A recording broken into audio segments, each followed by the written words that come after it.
Alright, today I am going to go through the lane keeping and lane centering as well as adaptive cruise control functions in the 2022 Ford F-150 Raptor here. So nice foggy, somewhat rainy day here in Minnesota in early February. It's 26 degrees out, but it is raining and not freezing, so kind of a weird weather today, but it's kind of nice that the sun isn't beaming down. It'll help the glare and stuff in the video here. So alright, so lane keeping, lane centering. The first thing you want to do, go over to the center stack here and features, driver assistance. So the other thing is I have the driver's assistance saved as my favorite tab here for the tab where you can select what you want to have there. So I have driver assistance there. So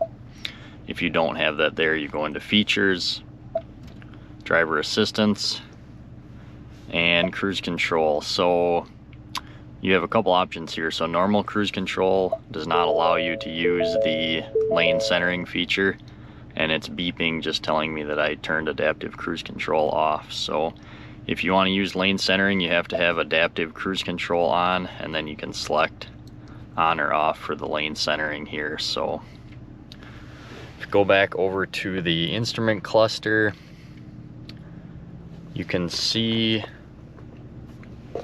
down here is the driver's assistance view in the speedometer there. So that is always there unless you are in the driver's assistance view in the center here. So right now I'm on the calm screen view.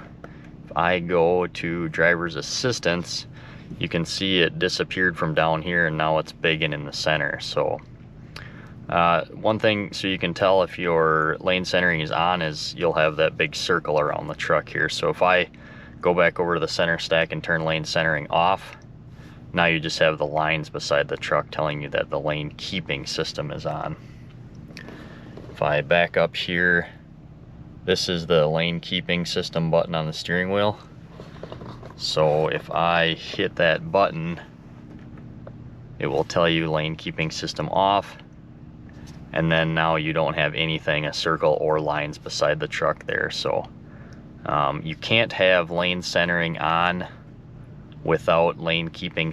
Lane centering is part of the lane keeping system, so you have to have lane keeping on to use lane centering. So I'll turn the lane keeping back on, tells you it's on, and then you can see the lines beside the truck. So this is just lane keeping on now, and basically that'll just kind of ping pong you back and forth between the center and the right side lane marker on the road. And there's a couple different ways you can have that set up. So go back over here. So the lane keeping system, lane keeping mode, you can have alert only, aid only, or aid plus alert.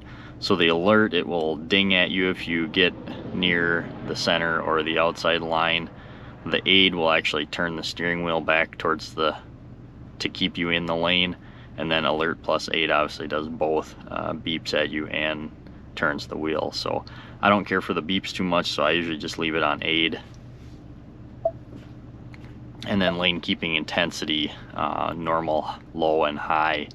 So you can try out the different modes there, but obviously, you know, in high intensity, it's going to be much more sensitive to the lane markings and do a lot more steering and beeping at you. So I leave it in normal. That works pretty well. And again, that lane centering is in the cruise control section here. So turn lane centering on because we're going to show you guys how that one works. So alright, back to the center here. So again, like I said, you got the circle around the truck that shows you that you have lane centering on, which means you have lane keeping on as well, because you have to have that on to use lane centering. So we will get going down the road here and show you how some of that works. So I'm actually going to start off, back up a minute here, I'm going to start off with lane centering off and just show you what the lane keeping does. So okay, we got the lines beside the truck here. We are going to get going down the road. And show you how that works. Back to the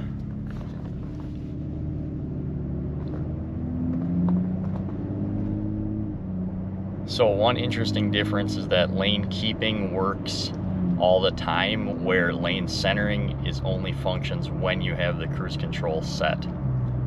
So if you're watching down there, I'm going to go towards the outer line of the road here. Sorry, I didn't let it catch what I was doing there first. So okay, so it's active now. So if I go towards the outer line, you can see it light up and it's turning me back to the left.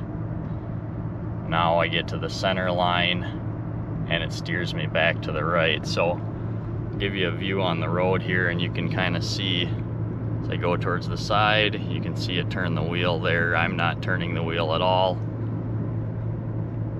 Go towards the center and you can see it turns the wheel back to the right. So like I said, that kind of just ping pongs you back and forth. So now I'm going to go down and turn lane centering on, and then I'm going to set the cruise control. Here I'm just going to set it at 50. So now I've got the circle up showing that lane centering is on, and when it is actively functioning, you get the little steering wheel emblem over here on the tack. So coming up to a curve here, so I'll kind of show you how it does going around a curve. And so I'm not going to touch the steering wheel at all, kind of show you how it will steer you around the curve. So now it's telling me to put my hands back on the wheel, which you have to do every so often, but in an effort to kind of show you guys how it works, I'm going to try to keep my hands off the wheel as much as I can. So I'm not turning the wheel at all here, so the truck is doing all of that. It does a surprisingly good job of keeping you centered in the lane. You know, it's not made for super tight curves or sporty driving, but if you're just cruising along, it does pretty well there. It's telling me to put my hands on the wheel again. So as you can see, it does a pretty good job. And I mean, especially if you're humming down the 4-lane highway or interstate, it does very well at any speed. I mean, I've driven up to easily 80 miles an hour and it has no problem. So country roads like this obviously needs a little more interaction here and there, but it's doing all the turning here. So I know you guys can't see my hands, but I am not touching the wheel at all. Now it's telling me to keep my hands on the wheel, so wiggle it a little bit, reminded that I am still here. Other than those couple of wiggles, the truck is doing all of the steering here. So I'll show you. So if you don't touch the wheel for... I forgot to mention this during filming, but when I talk about touching the steering wheel here when the notification is popping up on the instrument cluster, you actually need to put some steering input into the steering wheel. So you actually have to turn left or right a little bit, and that's why I typically mention wiggling or shaking the wheel. If you are just gripping or squeezing the steering wheel, it has no idea you're there. It has no type of touch sensing. So to get the message to go away, you actually need to wiggle or shake the wheel a little bit so that it knows you are present and paying attention again. A little while it's going to say keep your hands on the wheel. If I shake it a little, it goes away. So I'm going to let it go again to show you kind of what happens if I don't touch the wheel after it tells me to.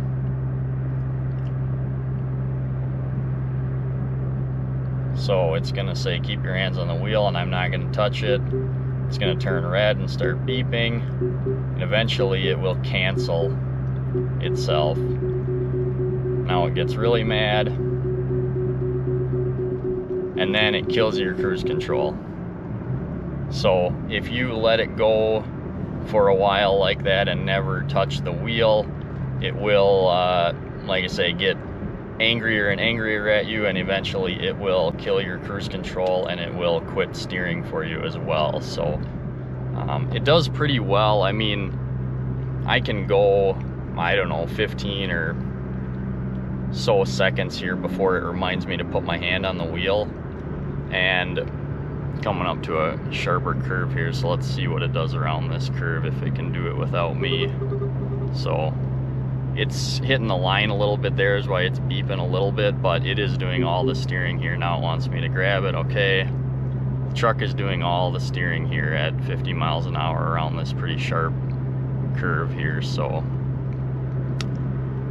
pretty cool system. Like I say, that, you know, the difference between this and the Blue Cruise, which I don't have, and as many of you saw, is not, just ended up not being available on Raptors. So the big difference there is Blue Cruise is hands-free, and this is a lane centering is a hands-on system. So Blue Cruise is hands-free, you don't have to touch the steering wheel at all, but with the Blue Cruise system you have cameras inside the vehicle that are watching your eyes, watching your face, and if you are not watching the road, it will do a similar, where it's going to beep at you and eventually cancel. So Blue Cruise is hands-free, but you know, you can't sit back and read a book. You do have to be watching the road or it won't function. So for me, you know, the Raptor's fun to drive. I like to drive it, so the lane centering is plenty. The Blue Cruise would be kind of neat, but again, I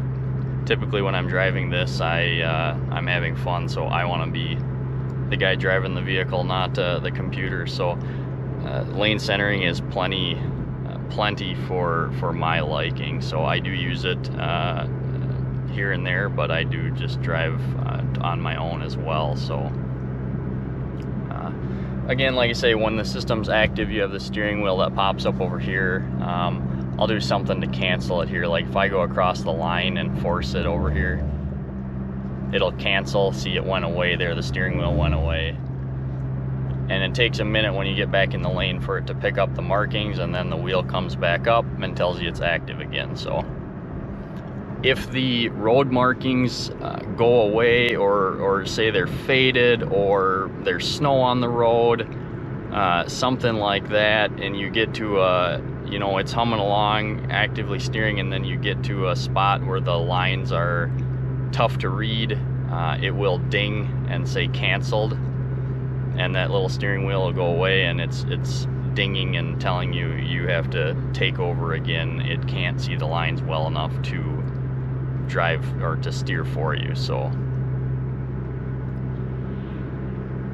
but for the most part, honestly, in pouring down rain, as long as the lane markings are good, it can do it in the pouring down rain. Obviously the snow is a little bit different. If it's blocking, you know, or covering the lines on the road, obviously it's not going to be able to do that, because it's using the main thing that the lane centering and keeping is using is you have a camera up here above the rearview mirror, and that camera is looking down at the road and using the lines to keep you in the lane and keep you centered. So as soon as there's stuff on the road blocking that, it's not going to work.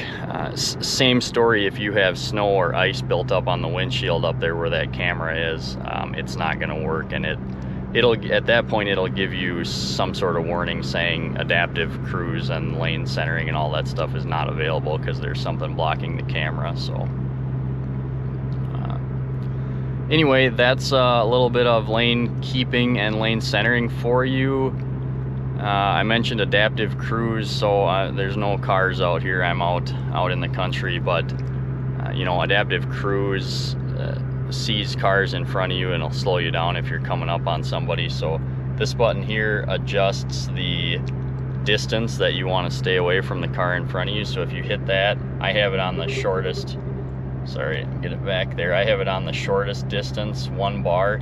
If you click it back to 4, that'll keep you farther away from the cars in front of you. 3 is a little closer, 2 is a little closer, 1 is a little closer yet. So I'll do another video on that adaptive cruise, maybe out on the 4-lane highway with some cars around, so you can see how that works.